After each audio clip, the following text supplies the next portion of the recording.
This episode of The Whistler is brought to you by the WOTR Radio Network. For more information on the WOTR Radio Network, Classic Radio Rewind, or its 4 live streaming old-time radio stations, visit WOTRradionetwork.com. Signal gasoline.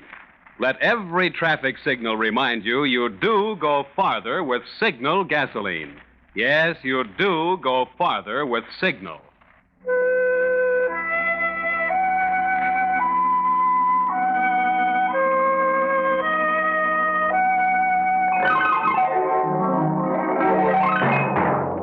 The Signal Oil Company and your neighborhood Signal dealer bring you another curious story by the Whistler. Tonight, murder will shout.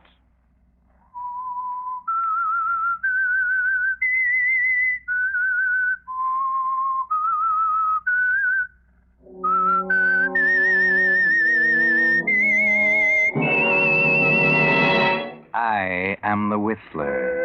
And I know many things, for I walk by night. I know many strange tales hidden in the hearts of men and women who have stepped into the shadows. Yes, I know the nameless terrors of which they dare not speak.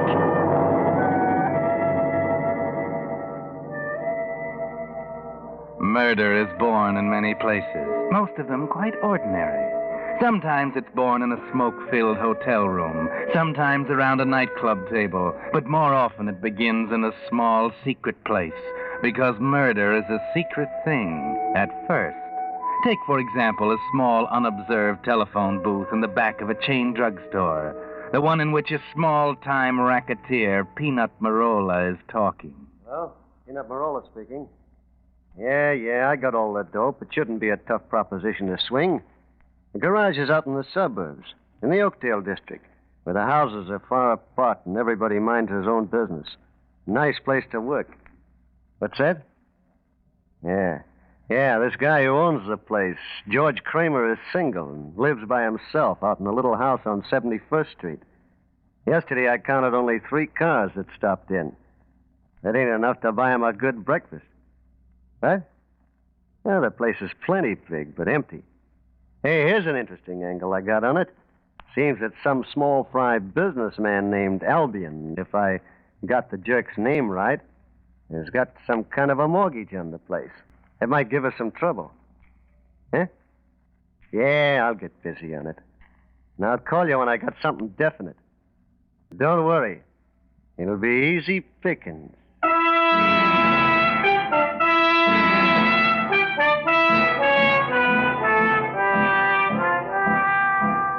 Yes, that's the way murder is born. In an ordinary way. Nothing unusual about it. A small-time racketeer makes a phone call to talk over a business deal, and that's the beginning. Maybe if George Kramer had known, things might have been different, but he didn't. In his little garage in the Oakdale section, he was sound asleep, slumped in his office chair. Kramer! Kramer, wake up! What's that? Oh, Mr. Albion. You were asleep. Asleep in the middle of the day. How do you expect to make any money like that? Well, Mr. Albion, I was up half the night last night doing a hurry-up ring job on an Oldsmobile. You never saw an Oldsmobile last night. And the last ring job you did was probably 6 months ago. Probably out carousing around last night. You know I don't go out nights, Mr. Albion. Well, anyway, you haven't got a single car in your garage to work on, and you fall asleep in the middle of the day because you're tired. Why don't you go out and stir up some business? Now, look here, Mr. Albion. You stick to your business, and I'll stick to mine. Right now, This happens to be my business. I'm trying to tell you that things are tough in the garage business these days. Look, you know I'm having a tough time of it. Why do you come in here every day and burn my ear? Can't you leave me alone? I'll leave you alone for the next week. But let me give it to you in black and white. I've loaned you in various amounts a total of $2,000, which is more than I've come to think this place is worth. You agreed to pay it back. With interest. Of course. 1 week from today, you owe me $2,000. But I thought you were going to carry it along until I got back on my feet. I've been waiting 6 months for you to get back on your feet, and you show no signs of ever making it. I'll pay the interest. I'll pay it faithfully. Haven't I always paid it? What good is the interest if I lose the principal? Oh, you won't lose it. Honest, Mr. Albion. I promise you won't lose it. I think I've already lost it, unless I can do something with this garage myself. Well, I have to be going along now. I have business to do. I'll see you in a week, Kramer. Wait a minute. You wouldn't take the garage away from me. Wouldn't I? Well, you've got a lot of money. You don't need it. That's beside the point. A debt is a debt. Yeah, but what would you do with the garage if you had it? I'd sell it to someone who could run it profitably. Oh, you wouldn't. I'll be back in a week. Have some money for me. Mr. Albion. Yes? I could kill you.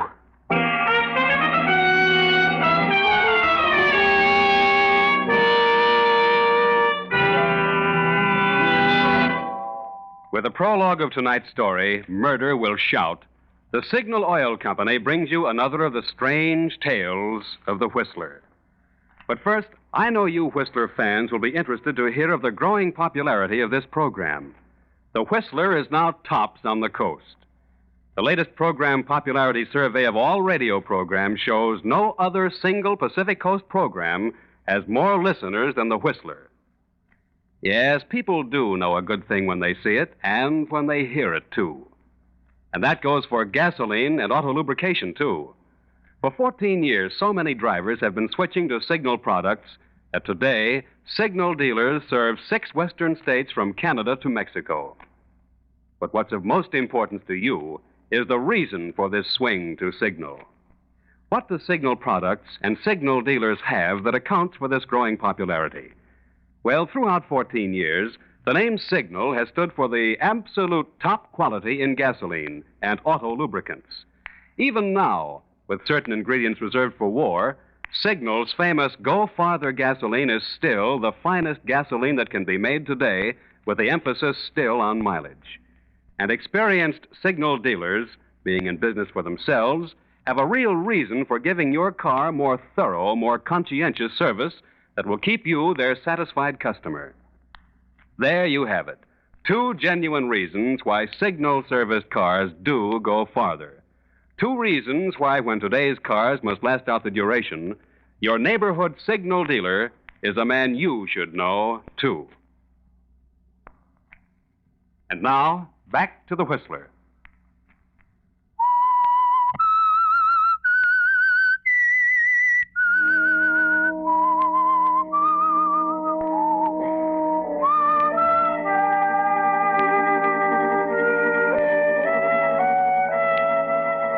Yes, murder gets its start in simple and ordinary ways.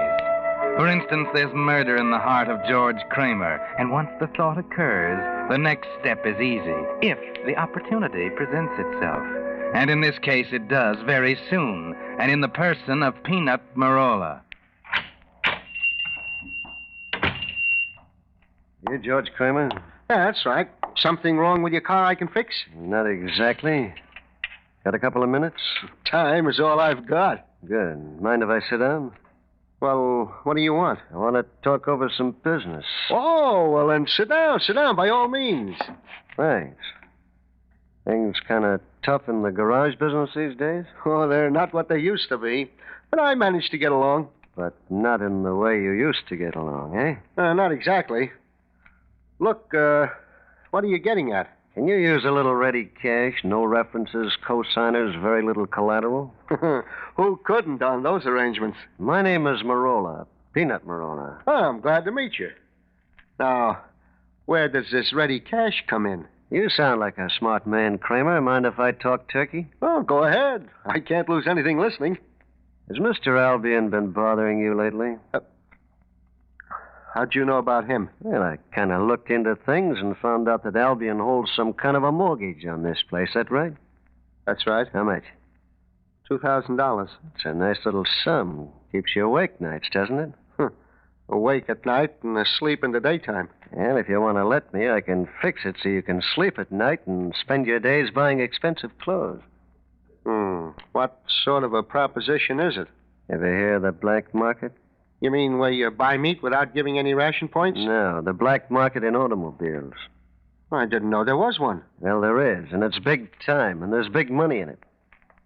Well, where do I fit in? Now, look, pal. You have a nice big garage in a quiet neighborhood where nobody bothers you. We get the cars any way we can, and then we sell them for anything we can get. And it's always a lot. We need some place to keep them until they're sold. You just want to store them here? Sure, it's a cinch. A guy drives into your garage with a car and asks you to fix it up, see? When it's ready, the same guy calls for it again. Looks like a legitimate business. Nobody knows that anything out of the ordinary is happening. Well, how much fixing up is there to do? Not much. You change a few numbers, switch a couple of wheels, and maybe splash a little paint on now and then. What about the police? Nothing to worry about, pal. When they get suspicious, we just move to another garage. But while we work here, there's plenty in it for you. How much? $100 on a car. Good enough? Sounds too good to be true. Well, is it a deal? It's a deal if you advance me $2,000 to pay off Albion with. This is strictly a cash and carry business, chum. We don't advance nobody nothing. Well, then it's no go. In a week, Albion will have this garage, and you won't be able to use it. Yeah? Getting tough on you, eh? Yeah, we wouldn't want our plans upset, now, would we, pal? But there's a cheaper way of paying off the debt than by me giving you the money. Yeah? How? Simple. Maybe Mr. Albion just disappears someday. Do you mean... Yeah, sure. Oh, no. I couldn't do that. No? Maybe you won't have to. Maybe we'll do it for you.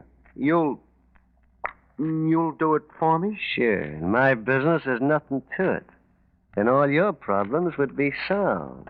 Well, I don't know. But, well, if I said okay, what would we do first? Well, the first thing you do is just so that we can sort of pass the buck back and forth in a nice way, you understand? In case somebody starts poking his nose into our business, we've got to have at least 2 partners in this garage. What do you mean? Well, what I mean is this. You got to make me a 50-50 partner in this business establishment. You mean you want me to sign over half of this garage to you? That's the idea. Oh, now, wait a minute. I'm not getting into anything that's going to end up with me losing this garage. No, sir. All I want to do is make some money and in a hurry. Now, if that's what you're... Slow down, Kramer. Don't get all excited. Nobody's trying to cut you out of your garage. In this business, the more partners you have, the better it is. I'm not going to move in permanently. As soon as the racket wears thin, we dissolve the partnership and the garage goes back to you. Oh, well, in that case, everything's all right. I'll make any sort of an arrangement you want. I thought you would. Well, I'm going to skip downtown and get in touch with a mouthpiece who will draw up the papers.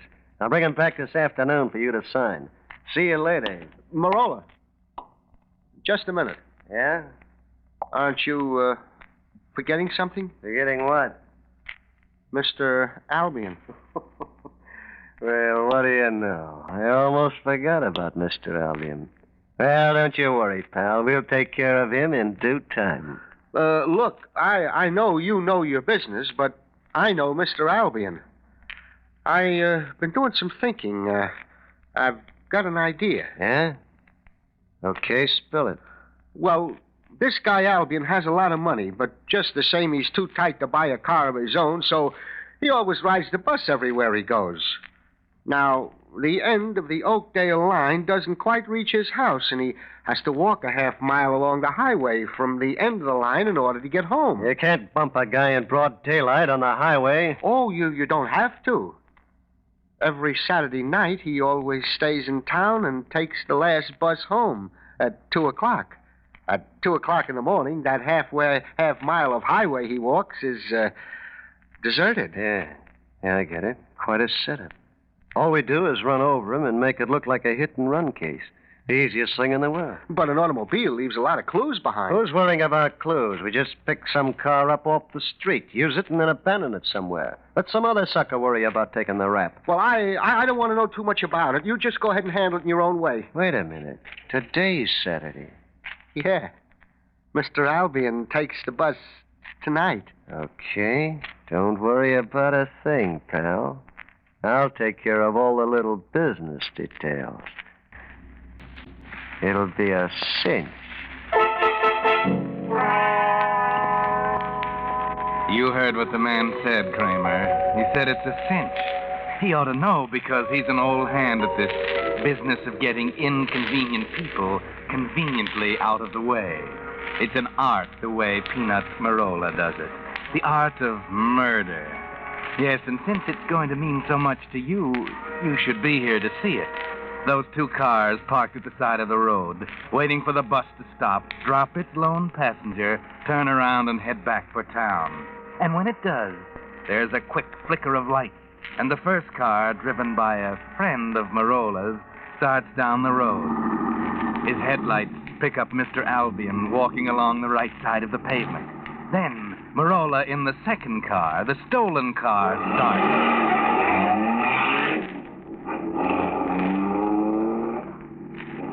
Walking along the highway, Albion hears the first one come up and pass him. The noise of the first one hasn't died down before Marola roars in. The rapid succession of sounds confuses Albion just enough. He doesn't step off the road quite fast enough. And except for a slight bump, there's nothing to it.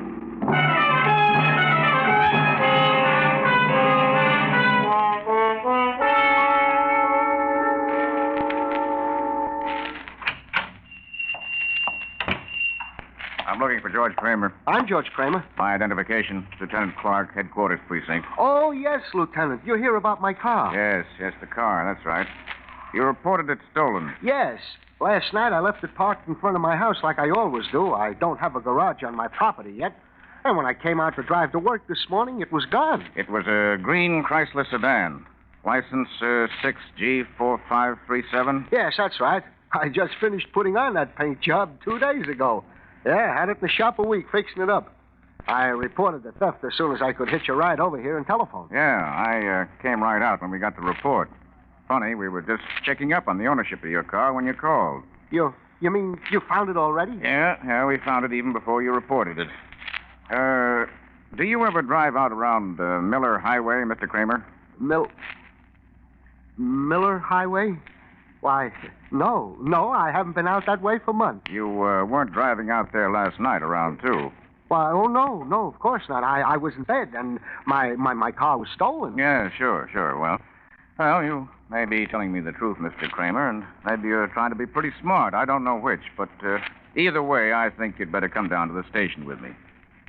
Get your hat and lock up the place. Oh, but wait a minute. You mean you're arresting me? Well, let's say we're going to hold you for questioning. But why? For what? For hit and run. Maybe you can explain to the boys down there how your car happened to be found parked 300 yards from where a guy was run over and killed. And the front of it was covered with bloodstains.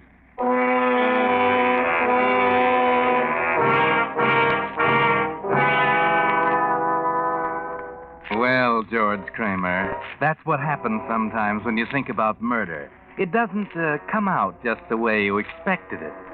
You don't know what this is all about yet, but you do know that there's only one person who can explain it to you. So when you get to the police station and after they've booked you and taken you to your cell, you ask them to call Peanut Marola, and pretty soon he comes. 5 minutes, Marola. Okay, I won't stay long. Hiya, Kramer. Marola, what is this? They've got me in here for manslaughter. My car was the one you used to run down Albion. Shut up, you fool. Well, I want somebody to hear you. Well, before I'll take the blame for this, I'll make sure somebody hears me. I'll tell them you were driving that car, not me. Listen, small fry. What do you want to go flying off the handle for? More than one way to beat the record. But you used my automobile. Why? It was an accident. One of those things that happens once in a century. I was doing just like I told you I was going to do. Come out to your end of town and stole the first car I found on a dark street. How was I to know you lived on that street and it was your car I was taking? Good Lord. You expect me to believe that? Look, all you gotta do is tell them that you weren't driving your car last night and get an alibi. Tell them you were someplace else. That's what I told them. Told them that I was home. But they don't believe me, and I got no proof. Okay, look. Tell them you were mistaken about the time. Tell them you spent the night until 2 o'clock at the Lido nightclub down on Foster and Green Streets. You'll get a dozen people to swear that both of us were there until 2. You tell them I drove you home in my car. Well, is that any good? They can't do a thing to you. They gotta prove you were driving that car. They won't be able to break an alibi like that. Got it straight now?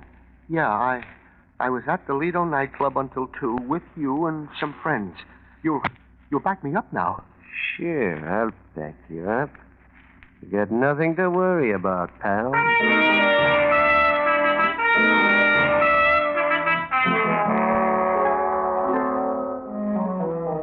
That's right, Kramer. You don't have a thing to worry about. That is, unless spending the rest of your life in prison worries you. Amateurs like you shouldn't get mixed up in murder, George. But of course, your friend Marola, your good friend Marola, has everything figured out. Marola's an old hand at this business, and he doesn't seem to be excited, so don't you worry about a thing.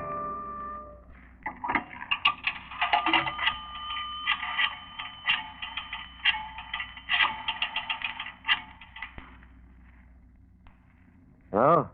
Peanut Marola speaking. Yeah, I'm at the Hall of Justice. We're just up to the jail talking with him. Listen to this. He believes that I took his car by mistake. How can you lose when you work with characters like that? Huh? Let him talk all he wants to. What can he do to us? I got an alibi that he couldn't break if he talked a year. Besides, the cops have an open and shut case against him. I'll give him about 2 days to clear it up. Then we'll have the garage to ourselves, and it'll be easy sailing. Huh? Yeah, he signed the papers all right yesterday. Yeah. Everything's great.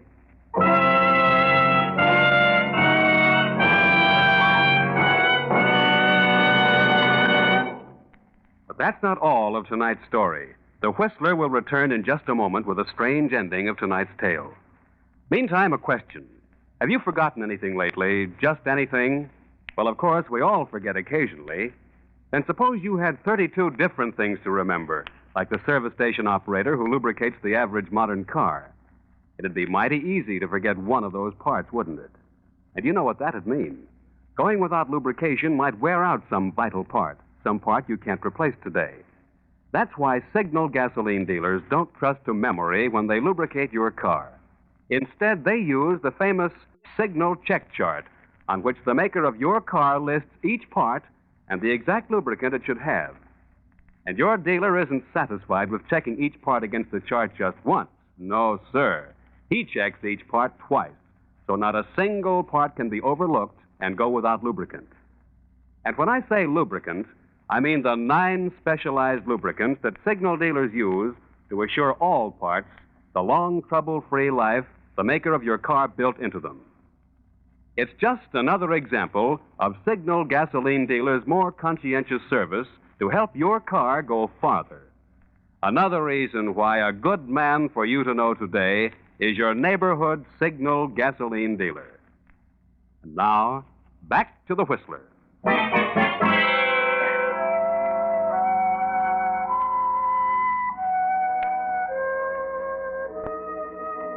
Well, George Kramer, now you know what murder is like. How it starts as a fleeting, almost meaningless wish in your mind and builds into a noose around your neck. You're in jail charged with manslaughter. And Marola, the man who actually did the killing, who double-crossed you with a frame-up, is going scot-free. Or is he? Everything's great, he said a minute ago to someone on that telephone. But now, as he hangs up and steps out of the phone booth... Well, what do you know? Peanut Marola. Huh? Oh, nice to see you once in a while when you're not in trouble, if that's possible. Yeah, Lieutenant Clark, you ought to quit the police force and go on the stage. You're so funny. So long. Wait a minute, Marola. Yeah? Aren't you being a little unsociable? Step across the hall here to my office where we can talk. Come on. I got nothing to talk to you about. Sit down. I think you have. For instance, you know a guy named George Kramer? Sure, I know him. He's my partner in the garage business. That's sort of a new one for you, isn't it, Marola? Maybe, and maybe I like it. Yeah, maybe. You were just in talking to Kramer, weren't you? Sure, naturally. My partner gets in trouble. Naturally, I'm going to see him, see what I can do. You, figured anything to do? Seems like there's not much I can do. He got out of line. You caught him. Looks like an open and shut case. What can I do? I was wondering if you'd say that. Yeah? What else would I say? Knowing you, nothing. I just wanted to be sure this was the way I figured it. What do you mean, the way you figured it? How else could you figure it? You got the guy red-handed. I think maybe we have.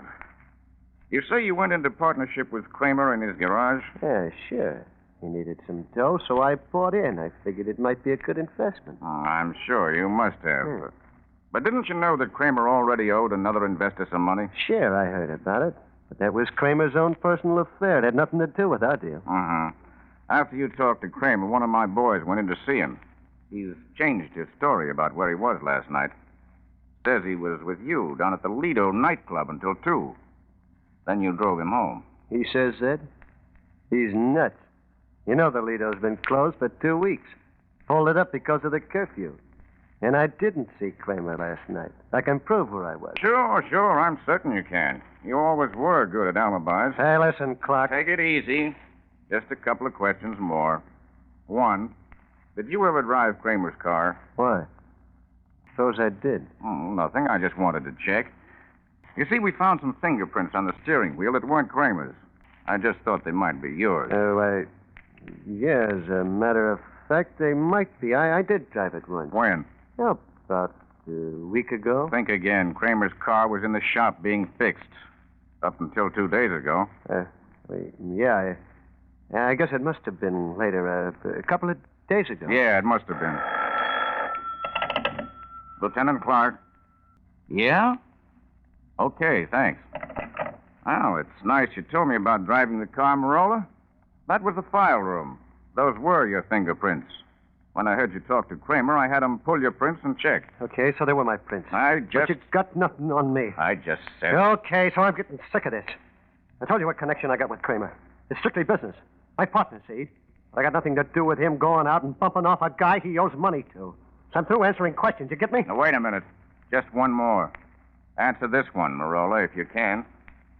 How did you know Mr. Albion, the guy Kramer owed money to, was the one that was killed? I read in the paper. The only paper that carried the story was the Morning Herald. Here. Read what it says. Hit-and-run driver early this morning. Hit and killed a... Go on. Read it. Unidentified man. Yes, Marola. Until 20 minutes ago, even I didn't know who he was. So how could you have? Unless you had something to do with it. Listen, Clark. I tell you I didn't.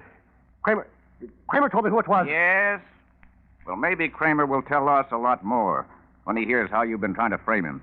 This is one time, Marola, when you depended too much on an alibi.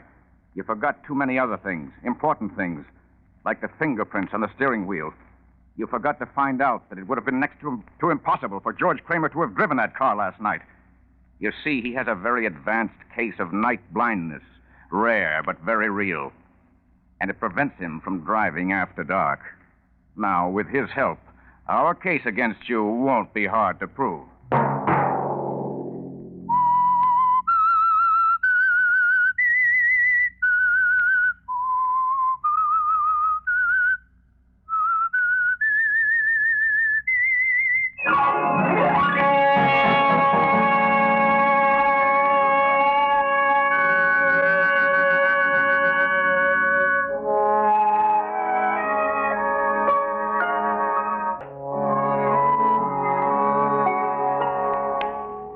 Next Monday at 9 o'clock, the Whistler will bring you another strange tale.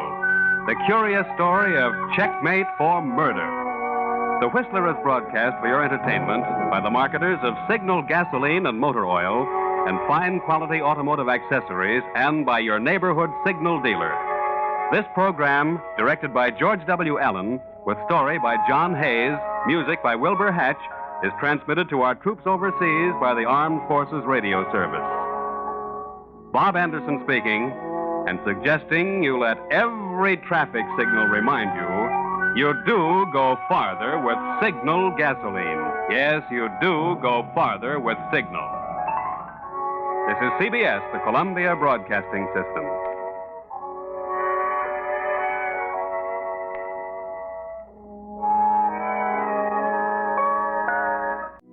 You're listening to the WOTR Radio Network.